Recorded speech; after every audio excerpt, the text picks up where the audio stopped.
नमस्कार।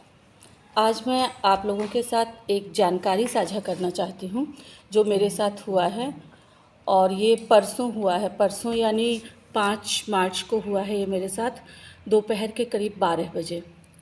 अब आप लोग सोचेंगे कि मैं इतनी देर से क्यों वीडियो बना रही हूँ, तो कल तक तो मैं उस सदमे में ही थी, मैं उससे उबर ही नहीं पाई थी। आज मैं बता रही हूँ जिससे कि जिन जिन के बच्चे बाहर रहते हैं, अपने पेरेंट्स के पास नहीं रहते, वो कृपया सावधान हो जाएं। तो हुआ कुछ यूँ कि मैं तो घटना कुछ इस तरह है कि मैं एक टीचर हूँ। मैं क्लास में थी, क्लास 8 की क्लास में थी। 12 बज रहे थे दोपहर के और मैंने बच्चों को कुछ लिखने के लिए देखे और मैं घूम के देख रही थी बच्चों को। तब तक में एक लड़के ने बोला कि मैडम आपका मोबाइल बजा। मैंने मोबाइल उठाया तो उसने पहले मेरे हस्बैंड का नाम लिया कि आप मिस्टर राजेश कुमार की वाइफ़ बोल रही हैं। मैंने कहा हाँ। तो आप स्वाति चौधरी की मम्मी बोल रही हैं। मैंने कहा हाँ। तो आपकी बेटी कहाँ रहती है, क्या करती है? मैंने कहा मैं आपको क्यों बताऊं कि मेरी बेटी कहाँ रहती है, क्या करती है? तो बोले कि बताना तो आपको पड़ेगा, आपकी बेटी को हमने गिरफ़्तार कर लिया है, वो अरेस्ट हो चुकी है और वो एक फ्रॉड किया था उसने, इसलिए अरेस्ट हो चुकी है। तब मैं थोड़ा घबरा गई। मैंने पूछा कि क्या फ़्रॉड किया उसने?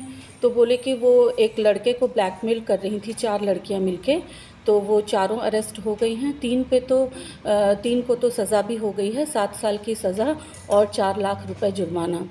आपकी बेटी का फ़ॉल्ट थोड़ा कम है, इसलिए हम उसे कंसीडर कर सकते हैं, छोड़ सकते हैं। और डीएसपी साहब अभी यहाँ पे हैं और हम बम्बई पुलिस से बोल रहे हैं उनको, क्योंकि मैं बता चुकी थी तब तक कि मेरी बेटी बॉम्बे में है, बीएआरसी में साइंटिस्ट है।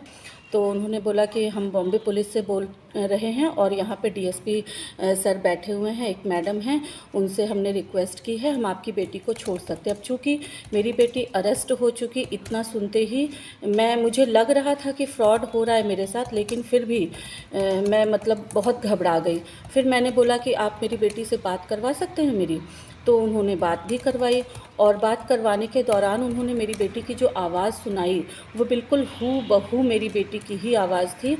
और वो बोल रही थी कि मम्मी मुझे बचा लो, मम्मी हमने कुछ नहीं किया, इन लोगों ने मुझे फंसा दिया, मम्मी इस बार बचा लो प्लीज़। तो मैं बहुत ज़्यादा घबरा गई।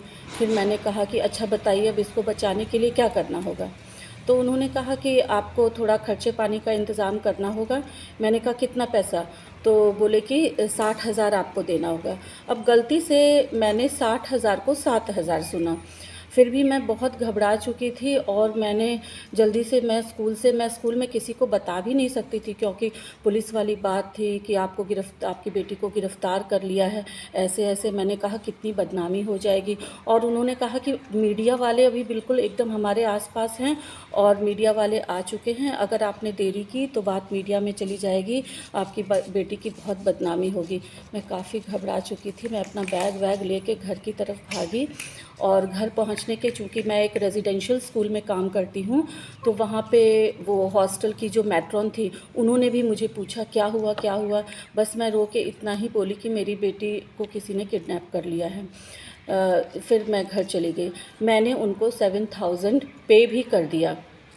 उसके बाद और वो लोग मुझे ना तो, क्योंकि इस दौरान जब मैं जा रही थी घर, तो मेरे में जो साथ काम करने वाली हैं टीजीटी एसएसटी मैडम और टीजीटी इंग्लिश मैडम, इन लोगों ने मुझे एकदम बदहवास सा जो जाते हुए देखा, तो मुझे बार बार फ़ोन करने लगी, मैसेज किया कि एवरीथिंग इज़ ओके। लेकिन मैं उनको बोल रही हूँ कि मेरा फ़ोन आ रहा है, मैं क्या फ़ोन रिसीव करूँ? उन्होंने बिल्कुल मना कर दिया कि ना तो आप अभी कोई फ़ोन कॉल रिसीव कर सकती हैं और ना ही फ़ोन काटिएगा, क्योंकि अगर आपने ऐसा किया तो हम मीडिया वालों में तुरंत दे देंगे, आपकी बेटी को हम बचा नहीं पाएंगे।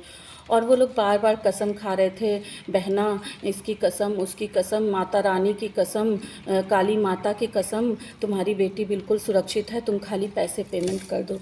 मैं घबराई हुई, मैंने 7,000 पेमेंट कर दिए। उसके बाद उन लोगों ने बोला कि स्क्रीनशॉट भेजिए। मैंने कहा मुझे इतना नहीं आता है, मैं बिना फ़ोन काटे आपको कैसे स्क्रीनशॉट भेजूँ? तो बोले कि उन्होंने मुझे प्रोसेस बताया कि ऐसे बैक में जाइए और स्क्रीनशॉट भेजिए। मैंने भेज दिया। फिर उन्होंने, वो लोगों को बहुत गुस्सा आया कि 7,000 भेजा, हमने तो 60,000 कहा था। तो मैं गलती से सुन नहीं पाई थी। उन्होंने बोला 60,000 भेजिए। अब मैं और घबरा गई। मैंने बोला मेरे पास तो इतने पैसे नहीं हैं अभी। तो बोले कि आपके पास कितने पैसे हैं अभी? मैंने बोला मेरे पास तो 20,000 ही हैं। तो बोले कि ठीक है, आप और 13,000 भेजिए, उसके बाद हम सोचते हैं। तब तक में मुझे कहीं न कहीं लग रहा था कि मेरे साथ कुछ गलत हो रहा है। तो मैंने एक पेन लिया और घर से बाहर निकल के किसी तरह से मैंने मैट्रॉन मैडम के हाथ पे अपने हस्बैंड का नंबर लिखा और उनको इशारे में बोला कि आप इनको फ़ोन करिए और बोलिए कि बेटी खतरे में है। मैट्रॉन मैडम ने फ़ोन किया, मेरे हस्बैंड ने तुरंत मेरी बेटी को फ़ोन करके कंफर्म किया, वो बिल्कुल सही सलामत थी, अपने रूम में थी। उसके बाद मैट्रॉन मैडम को उन्होंने फिर से फ़ोन किया, फिर टीजीटी इंग्लिश मैडम भी तब तक मेरे पास पीछे से पहुंच चुकी थी, अपर्णा मैडम। उन्होंने बोला कि मैंने भी बात की है, बिल्कुल आपकी बेटी को कोई प्रॉब्लम नहीं है, बिल्कुल। और तब तक में ये जो स्कैमर था वो फ़ोन पे ही मेरे साथ था, व्हाट्सएप नंबर पे मेरे से बात कर रहा था। और उसके बाद फिर मैं थोड़ा सा रिलैक्स हुई, फिर इंग्लिश मैडम को मैंने फ़ोन दिया, इंग्लिश मैडम ने भी उससे बात की, उसको डांटा। तो इस तरह से उन्होंने मेरी बेटी की आवाज़ निकाल के बिल्कुल हूबहू और मुझे परेशान किया। तो ऐसे ही अभी इन स्कैमर्स का बहुत लोगों को फ़ोन जा रहा है, तो कृपया आप लोग सावधान रहें।